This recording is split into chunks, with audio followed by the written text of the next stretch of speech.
Oke, saudara, kita ikuti kembali Anda Bertanya Alkitab Menjawab. Ini episode 360.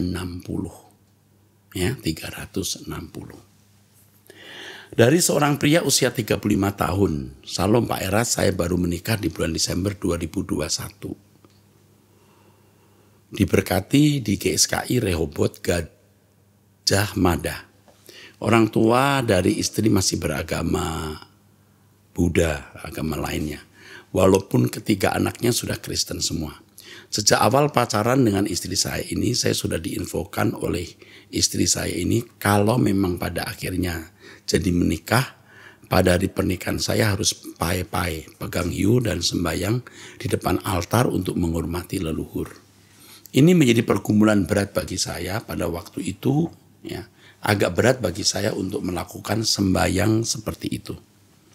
Sejak saya dibaptis di Rehoboth pada 2015, ini pasti saya yang membaptis tahun-tahun itu ya.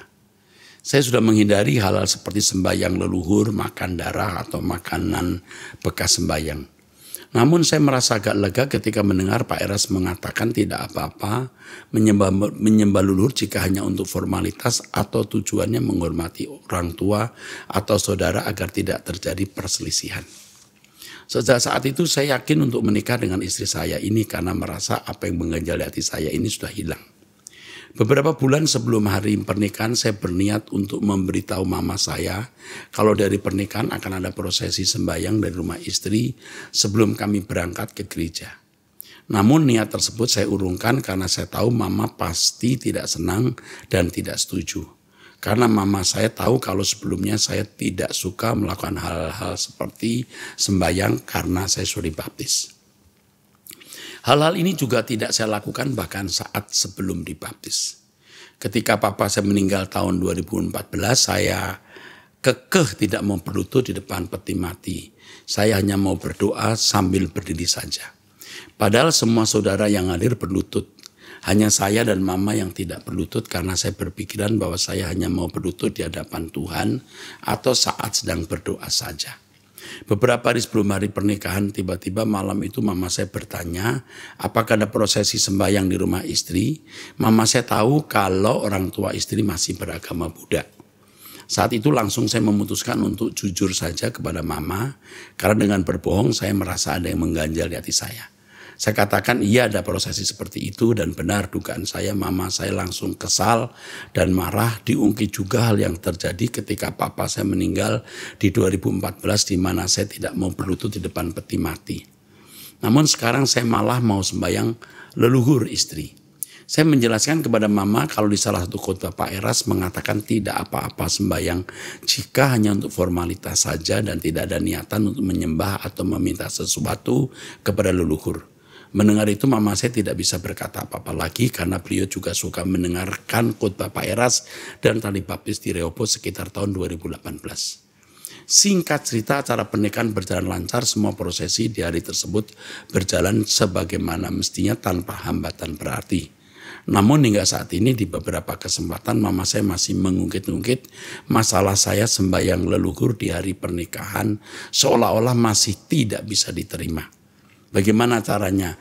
Saya harus menjelaskan lagi kepada mama agar beliau bisa mengerti, Pak. Mohon pencerahannya. Yang pertama, jangan banyak bicara. Sebab hal ini memang tidak bisa diterima oleh mereka yang lemah imannya. Ya, Paulus mengatakan, kalau kamu makan, kamu tidak usah tanya ini makan bekas dipersembahkan kepada berhala atau tidak. Makan saja karena tidak ada itu dewa atau berhala, kata Paulus. Tetapi kalau itu membuat batu sandungan saudaramu, jangan dimakan. Sama seperti kalau prosesi di depan meja abu harus memberikan memberikan kui atau sembahyangan atau tunduk ya. Saya mengatakan begini ya, jadi mesti harus dijelaskan lengkap. Sebisa-bisanya dihindari. Jika memungkinkan itu harus dihindari. Kalau di situ ada keluarga Kristen juga, lalu bisa diajak berbicara, berbicaralah. Supaya keluarga Kristen bisa memberikan pengertian dan tidak dilakukan. Tapi kalau Anda ada di tengah-tengah semua beragama Buddha, lalu Anda ngotot tidak mau melakukan itu, Anda itu melukai. Lah emangnya kalau begini Anda menyembah, apa artinya menyembah itu? Menyembah itu apa? Seperti ketika Anda tunduk di peti mati orang tua. Anda tidak melakukan, ya bagus, itu pengertian dan iman Anda begitu. Peristiwa ini juga pernah terjadi ketika ada seorang koordinator ibadah. Bahkan gembala wilayah waktu itu, atau koordinator ibadah ya, saya lupa ya. Dia memiliki orang tua yang meninggal. Tentu di lingkungan orang-orang non-Kristen ini, dan juga orang Kristen, tapi ini kan tradisi keluarga, ya, keluarga Tionghoa. Dia tanya, Pak, maaf ya Pak, saya harus ikut mereka, ya, ikut tunduk. Oh, enggak apa-apa, please. Dan Anda tahu kalau saya diundang ke orang meninggal, saya selalu berdiri di depan peti. Di depan peti mati saya tunduk 3 kali. 1, 2, 3. Saya berdiam dulu, saya doa dulu. Doa saya adalah Tuhan hiburkan, beri kekuatan keluarga. Dan saya tunduk 3 kali. Saya bukan menghormati mayat, saya menghormati orang tua dari keluarga itu. Dengan demikian saya menghargai keluarga itu. Saya tidak menyembah dia. Menyembah itu artinya memberi nilai tinggi sehingga seseorang mempersembahkan hidup dan hatinya untuk Tuhan, untuk yang disembah. Dari kata proskuneo artinya tunduk. Ini bukan tubuh yang tunduk. Tapi hati yang tunduk yaitu memberi nilai tinggi kepada sesuatu yang kepadanya ia proskuneo. Jadi kalau kita tunduk di depan orang walaupun hanya begini, tapi hati kita bergantung ke orang itu, kita memberi nilai dia lebih dari Tuhan, itu menyembah. Nah kalau saudara mengangkat yuk, demi supaya saudara ya, menghormati keluarga besar. Kalau tidak bisa dihindari, lakukan. Anda juga bisa berkata, ku sembah Engkau Tuhan Yesus Kristus, terpujilah namamu. Nggak masalah. Tetapi sekali lagi, kalau itu menjadi batu sandungan, ya itu jadi masalah memang. Ya kalau bisa dihindari, kalau tidak bisa ya enggak apa-apa. Jangan karena begitu lalu kamu kemasukan setan. Tidak, ya. Sebaiknya dihindari. Tentu saya bertanggung jawab atas apa yang saya katakan. Saya kebetulan, maaf ya, kata kebetulan tidak tepat. Saya juga dosen etika yang dari dulu sudah mempersoalkan hal ini. Dari dulu. Dulu misalnya soal kremasi. Orang-orang karismatik benci kremasi. Waktu itu, tidak semua orang karismatik ya. Ada sebagian orang Pentakosta maksud saya. Melarang. Saya sebagai dosen etika kalau ditanya ya, saya menjawab tidak masalah. Nah, waktu itu saya ada di sebuah sinode yang para foundernya waktu itu menentang atau tidak setuju kremasi, ya saya diam-diam. Tapi sekarang saya di sinode sendiri, ya saya harus menyampaikan tidak masalah. Jadi sebisa-bisanya dihindari. Jangan kemudian juga kita buat meja abu di rumah tiap hari kita melakukan sembayangan, itu salah saudara. Tidak boleh ya. Tapi kalau untuk kesempatan waktu menikah itu. Atau saudara pergi ke kuburan lalu mengadakan seremonial, ya tidak boleh. Itu jelas kita tidak mau. Tapi kalau untuk hal-hal seperti yang tadi saya kemukakan, orang tua meninggal, semua juga sujud. Ya kita sujud, kita bukan menyembah yang meninggal. Kita menghormati dengan cara itu. Kalau orang Jawa ya, peti dinaikkan ke atas lalu anak-anak, itu tradisi juga. Jadi waktu papa saya meninggal, diangkat, lalu anak-anaknya harus jalan di bawah peti. Saya jalan, saya udah pendeta saudara. Sudah gembala sidang, nggak apa-apa di bawah, jalan di bawah. Menunjukkan penghormatan kita, menjunjung tinggi orang tua. Jadi kalau saudara menyembah, saudara mengakui bahwa leluhur mereka pernah ada, bukan mimpi. Dan menghormati leluhur ya yang telah mewariskan semangat gairah kerja atau juga warisan. Tapi tidak menyembah dalam arti proskuneo kepada Tuhan. Tubuhmu tidak sujud. Tapi hatimu sujud ke materi dunia lah, itu menyembah. Tubuhmu boleh begini sujud, tapi hatimu tidak. Nah, harus cerdas ya. Tapi sekali lagi ini hanya untuk orang yang matang. Oke. Pertanyaan kedua, wanita usia 32 tahun sudah menikah. Salam, saya mau bertanya, suami saya terlibat dalam pelayanan gereja, singer, pemain musik, bahkan WL ketika perjamuan kudus. Tapi suami saya juga minum minuman keras, minum arak dengan alasan membantu rasa enak di badan karena lelah bekerja. Bagaimana ya Pak Era, suami Kristen dari lahir dan saya baru mengikuti Kristus semenjak menikah. Oh, jadi sebelumnya bukan Kristen. Bahkan selama 8 tahun menikah sudah 2 kali dipukul, dicaci dan suami mengucap kata cerai.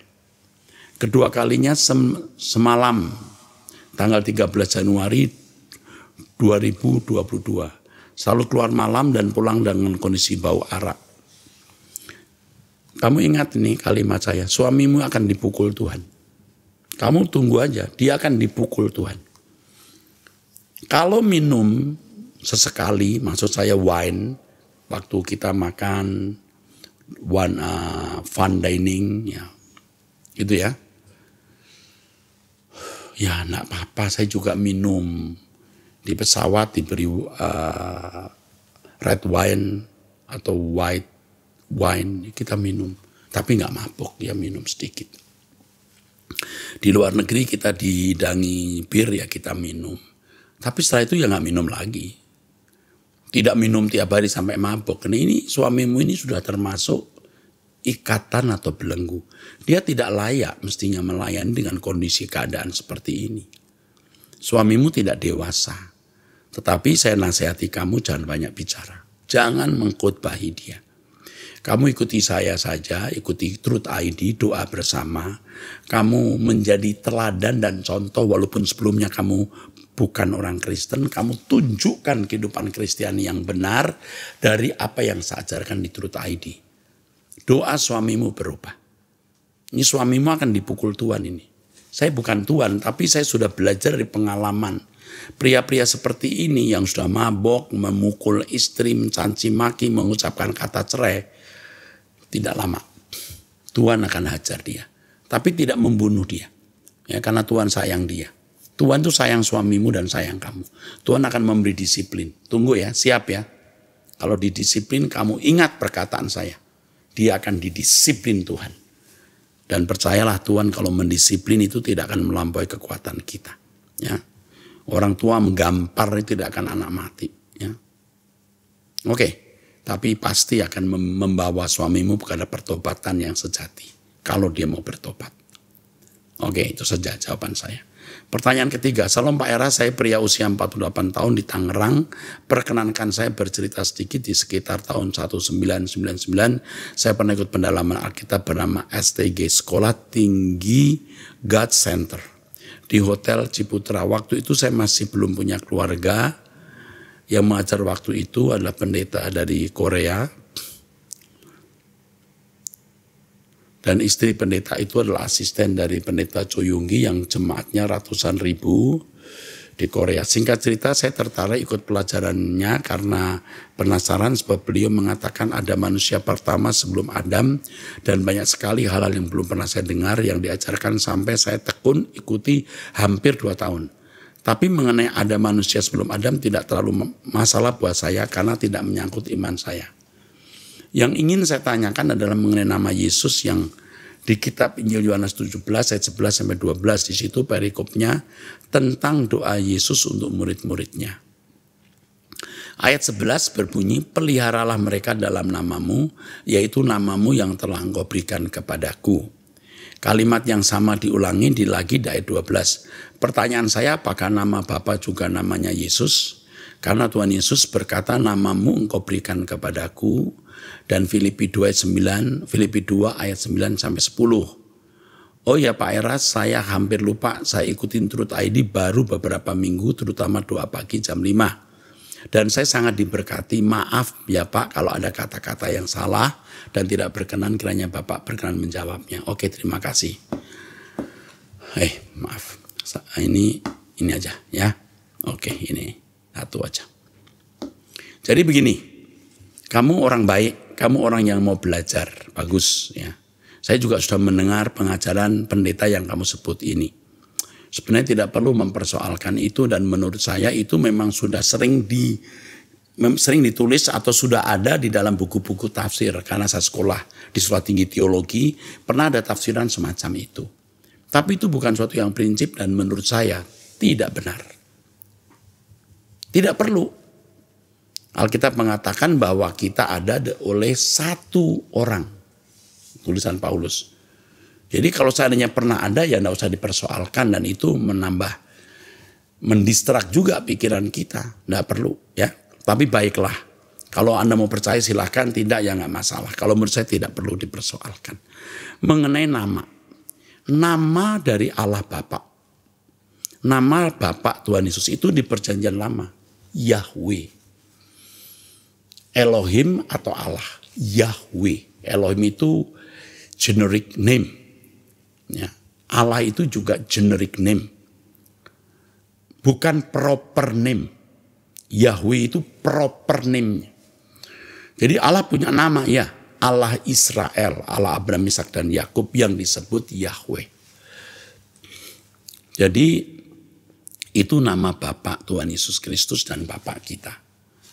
Adapun nama yang kau berikan padaku itu nama Yesus atau Yeshua HaMashiach. Tidak apa-apa pakai nama Yesus. Yang penting makna dari nama itu yang harus dipahami, yaitu juru selamat. Nama yang diberikan artinya kepercayaan yang diberikan. Menjadi atau sebagai juru selamat. Itu maksudnya.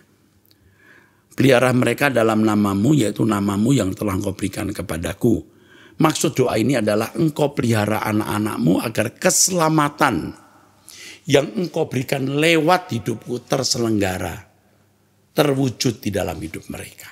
Itu maksudnya. Jadi nama bukan hanya sebutan, tapi makna yang terkandung di dalamnya. Oke.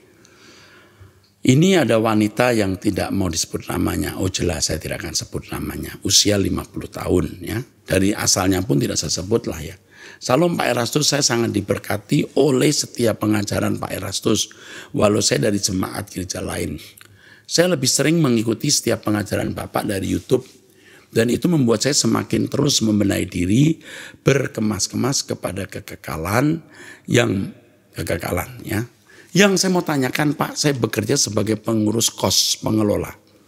Yang sangat ketat untuk menerima setiap yang mau menyewa kos. Karena kebanyakan yang datang adalah mereka yang mau kondisi kos bebas. Sehingga saat pandemi ini keadaan kos memang tidak full. Akupansinya, jadi yang masuk, yang mengisi sekitar 65%. Tetapi owner tidak puas, ingin supaya kosnya penuh. Owner memutuskan untuk bekerja sama dengan salah satu agen marketing yang semua berbasis aplikasi. Yang menjanjikan melalui aplikasi yang akan cepat penuh. Dengan aplikasi ini maka setiap yang mau menyewa akan melalui agen marketing tersebut. Tipe sewa bulanan. Yang tidak mensortir setiap yang akan menyewa. Sehingga saya memutuskan agar owner untuk mencari pengurus yang lain menggantikan saya. Sebab selama ini saya sudah urus kos-kosannya untuk bisa menjadi berkat kosannya yang bersih. Karena sebelumnya kos-kosan ini sudah kos-kosan ini sudah bekerja sama dengan hotel basis aplikasi juga yang bentuk harian. Yang mana yang datang ke hotel lebih banyak pasangan-pasangan yang tidak resmi. Dari peristiwa itulah menjadi pelajaran bagi saya untuk tidak mau lagi bekerja sama dengan agen manapun. Apa keputusan saya untuk mundur dari pengelola kos-kosan ini sudah tepat, Pak? Sebagai catatan, ya notabene saya urus kos-kosan ini dari awal setelah dibangun dengan segala masalah yang timbul. Sejak tahun 2015 izin kos, pajak, semua saya urus. Terima kasih atas jawaban Pak Erastus, Tuhan memberkati. Pertanyaan saya, apapun cara mencari pelanggan, itu tidak saya persoalkan dulu.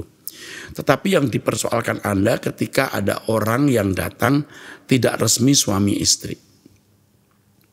Saya tanya, bagaimana Anda tahu itu tidak resmi suami istri? Ya itu. Jadi sebagai penjual jasa ya.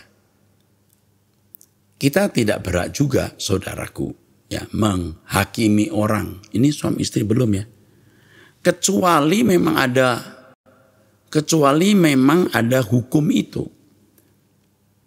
Kalau ada hukum itu, Anda harus menegakkan hukum itu. Karena pemiliknya sendiri juga tidak membuat hukum itu.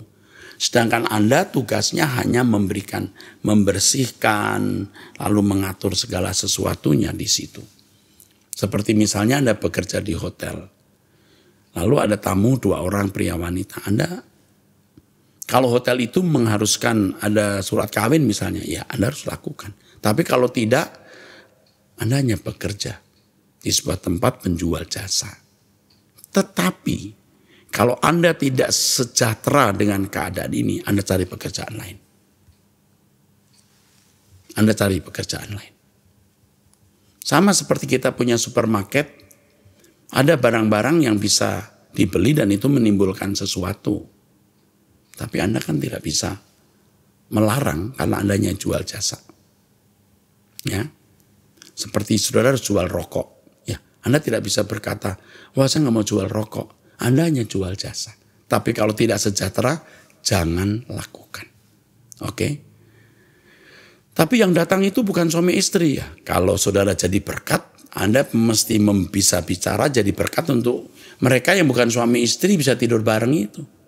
Jadi berkat. Ini dunia kita bisa begitu. Misalnya Anda jualan catering.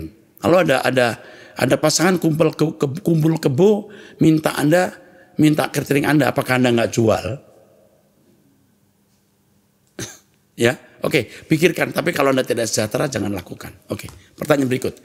Salam Pak, saya ingin bertanya apakah semua masa lalu, dosa kita pribadi di masa lalu harus diceritakan dengan pasangan hidup yang sekarang, padahal hanyalah bagian hina di masa lalu? Tidak. Karena Tuhan sudah mengampuni dan Tuhan melupakan. Kok you ingat? Apaan itu? Asal jangan lakukan lagi. Dosa yang Anda sudah akui, sudah minta ampun, Allah lupakan loh kok Anda bangkit-bangkitkan. Juga terhadap orang lain. Kalau Anda pernah melihat orang berbuat dosa, ya, kalau dia sudah bertobat, Anda tidak berhak membangkitkannya. Itu urusan dia dengan Tuhan. Ya. Tetapi di sisi lain kisah masa lalu itu jika diungkapkan akan membawa bumerang bagi rumah tangga. Namun jika tidak diungkap sesak di dada. Oh, tidak perlu sesak.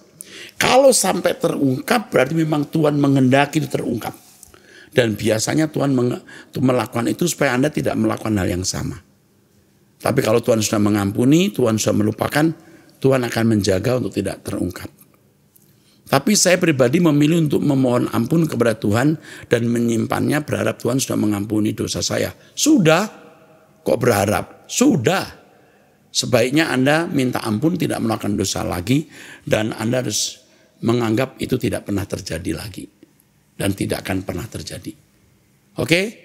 Sudah menjadi pelajaran mahal. Ingat, dulu ada gereja yang mengatakan bahwa keterbukaan itu awal pemulihan. Suami harus mengakui dosa masa lalu juga istri. Ini salah. Siapa yang ngajarin begitu? Allah mengampuni, Allah melupakan, kok dibongkar-bongkar. Kadang-kadang malah istri tidak terima, tidak dewasa, malah jadi bumerang. Rusak semuanya. Oke? Jangan bangkitkan masa lalu, buang ke dalam samudra paling dalam dan beri tulisan di situ, dilarang mancing di sini. Oke. Salam Pak Era, saya mau tanya nih, ini pertanyaan ke-6. Kalau seandainya curi uang suami dosa enggak ya Pak? Tapi curi untuk anak-anaknya, bukan untuk yang lain, salah. Semua bentuk pencurian itu salah. Anda sebaiknya minta. Kalau tidak yang ada digunakan. Mencuri tetap mencuri. Ya. Mau jadi Robin Hood, tetap salah. Ya, jangan begitu. Oke. Kepada yang bertanya ini, ibu-ibu ini, sebaiknya Anda memikirkan untuk punya penghasilan dari diri Anda sendiri. Pikirkan, Tuhan pasti buka jalan. Ini bisa merupakan isyarat Anda harus mencari penghasilan sendiri. Tuhan akan buka jalan. Daripada mencuri, pikirkan membuat kue lah, apalah, ya. Oke. Memang tidak sederhana itu harus dibicarakan dengan suami. Ya, oke. Pertanyaan ketujuh, ibu dari 3 orang anak yang masih berkuliah. Salam Pak Era, saya mempunyai adik bungsu perempuan usia 37 tahun. Ini ibu ini 49 tahun ya. Yang rencana mau nikah beberapa bulan ke depan secara Islam. Untuk melegalkan hubungannya dengan pasangannya, adik saya seorang pelayan di gereja. Dia berkata itu cuma formalitas saja dan adik saya akan tetap berpegang teguh pada agamanya, yaitu agama Kristen. Yang menjadi pertanyaan saya, Pak Eras, bagaimana saya menyikapi hal ini? Dan secara terus terang saya nyatakan saya tidak menyetujui dan sangat sedih mendengar keputusannya dengan memberi pandangan kebenaran yang saya pahami selama ini. Mohon nasihatnya Pak, tetap sehat selalu. 100% kamu benar, kamu harus melarang. Dan dia tidak akan diberkati Tuhan. Kalau sampai masih menikah dengan secara agama lain, berarti dia menyangkali imannya. Tapi setelah itu masuk Kristen, bisa. Tetapi tindakan ini bodoh.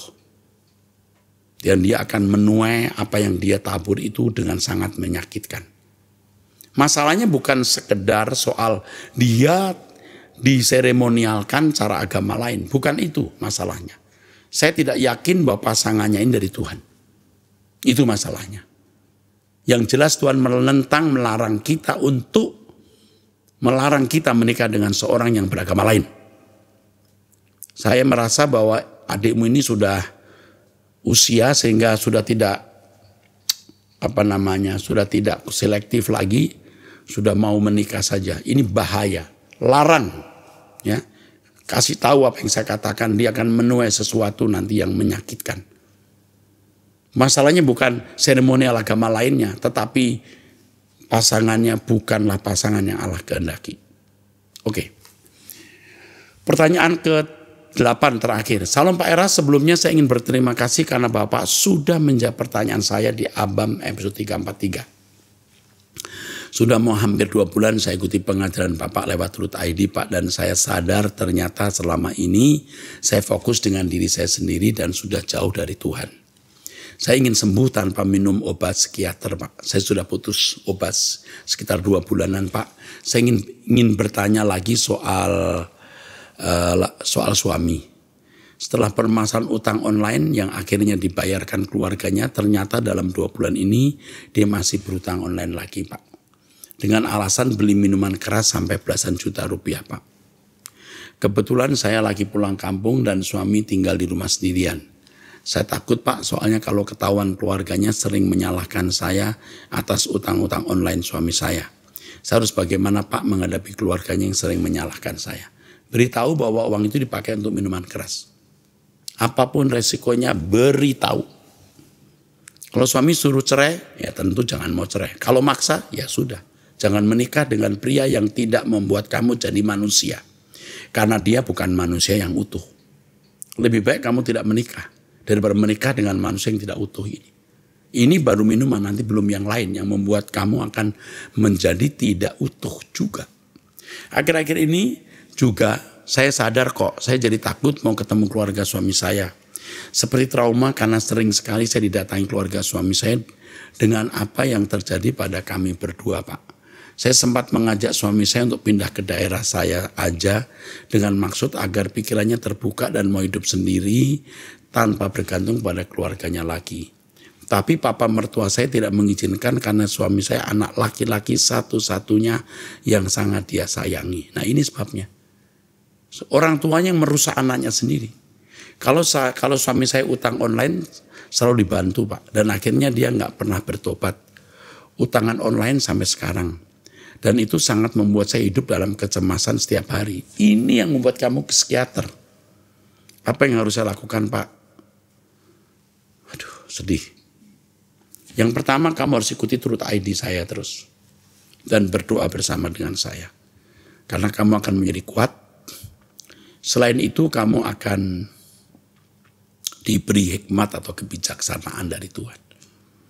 Saya tidak tahu kamu punya anak belum nih. Sedih jadinya. Tapi kamu harus beritahu bahwa uang yang dia pakai utang online itu untuk minuman. Saya mengerti bahwa keluarga kadang-kadang tidak mau menerima kenyataan keburukan anggota keluarga mereka lalu mencari kambing hitam. Kamu yang dikambing hitamkan dan itu jahat. Itu jahat. Tetapi percayalah kamu akan dibela Tuhan. Demi nama Tuhan Yesus Kristus, kamu akan dibela oleh Bapa Yahweh. Kamu akan dibela oleh Bapa Yahweh. Ikut doa bersama dengan saya. Kamu lihat bagaimana kamu dibela oleh Yahweh. Saya tidak bisa menasihati apa-apa karena Roh Kudus yang akan memberi kamu kata-kata. Tetapi untuk memberitahu bahwa uang itu untuk minuman keras, kamu harus beritahu apapun resikonya. Kiranya Tuhan menolong kamu, nak. Ya, Tuhan kiranya menolong kamu, nak. Ya, Tuhan marah melihat hal ini. Kamu kasihan dan kamu teraniaya di keluarga ini. Tuhan akan bela kamu. Kamu lihat apa yang Tuhan akan kerjakan dalam hidup mereka. Oke, saudara jangan lupa subscribe Turut ID, memberikan tanda jempol, tekan lonceng, ikut doa bersama saya setiap hari jam 5 pagi. Dan selama puasa 40 hari ini kita doa 6:30. Dari tanggal 7 Februari sampai tanggal berapa itu kemarin lupa saya. Ya, sampai Maret ya. Dari 7 Februari sampai pertengahan Maret 2022. 7 Februari 2022 sampai pertengahan Maret 2022. Ya, sampai itu kira-kira. Oke, sampai jumpa. Tuhan memberkati saudara-saudara sekalian ya. Sola Gracia.